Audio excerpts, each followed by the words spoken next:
Welcome to the deep dive. Today, we're jumping into the world of health and wellness apps. It's, well, pretty crowded out there. It really is. Seems like there's an app for, everything. Tracking steps, meditation, nutrition, sleep. Exactly. And with so many choices, it can honestly feel a bit much, especially if you genuinely want to use these tools to support your well-being. Yeah, that's the tricky part. How do you cut through the noise and find something actually helpful? It's easy to get lost. Totally. So that's our mission for this deep dive. We want to offer some clarity, help you figure out how to pick and use these health apps effectively. Right. In a way that actually adds value to your health journey, not just more digital clutter or stress. We'll be drawing on some solid info like the piece Effective Use of Health Apps and revisiting some points from our Using Health Apps Effectively discussion too. Sounds good. Covering the whole range from those simple step counters right through to the more complex mental wellness guides. Okay, so let's start right at the beginning. Why even bother with health apps in the first place? What's the real potential benefit here? Well, when you use them the right way, they can actually offer quite a bit. Our sources talk about motivation, for one. Motivation and structure, is that right? Exactly. They can help you build routines, create that framework and actually stick to it. I can see that. It's kind of like having a little nudge or a digital partner keeping you somewhat on track. Precisely. And then there's the whole tracking aspect, monitoring your progress, setting actual goals you can see. Yeah, seeing those numbers, those graphs. It can be surprisingly powerful, can it? Seeing things change over time. It really can. That data helps you see your journey more clearly, allows you to set measurable targets that feel achievable. You actually see the results. And beyond just the numbers, don't many apps also offer educational stuff like personalized feedback? Yes, that's a big one. Many provide information tailored to you, your activities, your input. It can deepen your understanding of your own body, your habits. Learning more about yourself as you go. I like that. And I remember reading something about community features. Accountability. That's right. Some apps build in social elements, connecting you with others maybe working on similar goals. So like a virtual support group. Kind of, yeah. That shared experience, the encouragement, it adds another layer of motivation, makes it feel less like you're doing it all alone. So, bottom line, if you choose carefully, they can be a really great complement to making those positive lifestyle changes stick. Absolutely. They can really help maintain engagement. Okay, the benefits make sense. But now, the big hurdle, that overwhelming app store.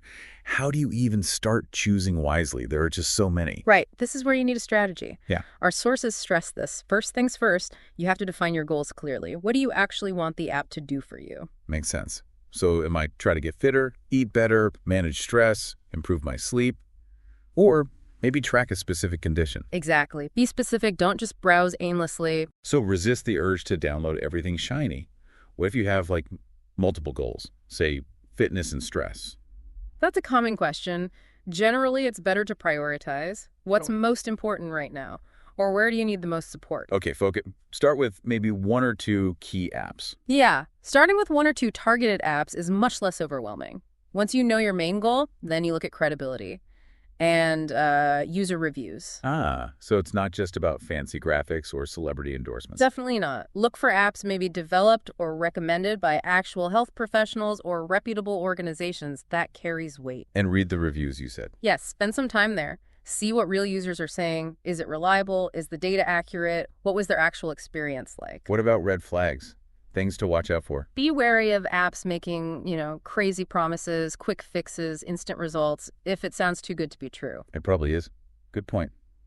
Anything else in reviews, like support or costs? Yeah, look for comments on customer support responsiveness, or if there are hidden costs after a trial. That stuff matters. Super practical. And, okay, something we can't skip. Privacy. What's the deal with health apps and our data? Hugely important. The sources really emphasize reading that privacy policy seriously. Understand how your health data is collected. And how it's used. And protected. Exactly. How they use it, what security measures are in place.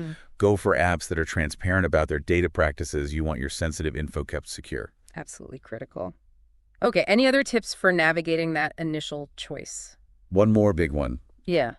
Keep it simple, especially at the start. Simple how? Pick one or two apps for your main goals. Avoid ones with really complicated interfaces or a million features you won't even use initially. Got it. Don't get bogged down. Ease into it. Build the habit gradually. Precisely. Okay, those are really solid steps for choosing. Focus, check credibility, and privacy. Keep it simple. So let's say you've picked an app or two. Now what? How do you make them actually work for you long term? Right, effective usage. First off, set realistic and specific goals within the app. So use the app's features for goal setting. Yes. Track milestones you can actually measure. Instead of just be more active, maybe it's walk 10,000 steps a day or exercise 30 minutes 4 times a week. Breaking it down, making it concrete. And the sources mention not setting too many goals at once, right? To avoid getting overwhelmed. Exactly. Keep it manageable. Now, about all the data these apps spit out, that can be a double-edged sword. Ah, yes, the numbers. How do you use that data constructively without, obsessing or getting discouraged? That's key. Make the data work for you, not against you. Look at trends over time, weeks, maybe months, not just daily blips. So zoom out a bit. Don't freak out over one bad day. Right. Use the insights to adjust your habits, tweak your approach, but definitely don't use it to beat yourself up. Maybe think about why a number is off stress. Bad sleep. That's a much healthier mindset. Easier said than done sometimes, but crucial. Okay, what about actually integrating app use into your day? Making it stick. Consistency helps. Try linking it to existing routines. Check your app in the morning maybe, or before bed. Find a regular time. And reminders. Helpful or annoying? They can be helpful, but use them sparingly. You want gentle nudges, not constant pings that just add more stress. Helpful prompts, not digital nagging. Got it. Now, this next point really resonated with me from the sources. Balancing app data with, your own body signals, your intuition. Oh, absolutely vital. Apps give you numbers, quantitative data, but they don't know everything about how you feel. So listen to your body, too. Energy levels, mood, general well-being. Yes. Pay attention to that subjective experience. Not everything important can be tracked by tech. It's about finding that balance between the objective data and just knowing yourself. It's almost tempting to just leave the phone at home sometimes, isn't it? Agrees. Yeah. It definitely crosses your mind. Sometimes you need that disconnect. So what if you do find yourself getting too caught up, fixated on the app, anxious about the numbers? Then you need to know when to step away. The sources are clear on this. If it's causing anxiety or obsessive comparison or just feels unhealthy, take a break. Disconnect for a bit. Yes. Prioritize offline wellness. Go for that walk without the tracker. Connect with people face to face. Do things that don't involve a screen. That balance seems so key for a healthy relationship with this tech. Okay, I also saw some specific tips, like using reminder features effectively, and maybe habit-building tools within apps. Yeah, those built-in features, reminders, streaks, challenges, they can be really effective for building consistency and making habits stick. And focusing the data, like only looking at what matters for your goal. Right. If your goal is weight management, focus on calories and exercise logs. If it's stress, maybe track mood and sleep. Don't get lost in data that isn't relevant right now. That helps filter the noise. And what about connecting different apps? Like fitness tracker data going into a nutrition app. That integration can be super helpful. Syncing data across apps or devices gives you a more complete, holistic picture of your health behaviors without duplicate effort. Streamlines things. But maybe the most important reminder, these apps aren't doctors, right? Absolutely not. Critical point. They should support your journey, complement professional advice, but never replace it. Always talk to your doctor or healthcare provider. Okay. So assuming you navigate all that, you use them effectively. What are the big upsides again? The core benefits. Well, our using health apps effectively discussion really nailed a few.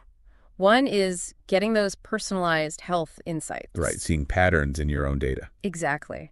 Which can lead to more informed decisions. You spot trends you might have missed otherwise. That self-knowledge piece again, what else? Accountability, just the act of tracking, getting those reminders.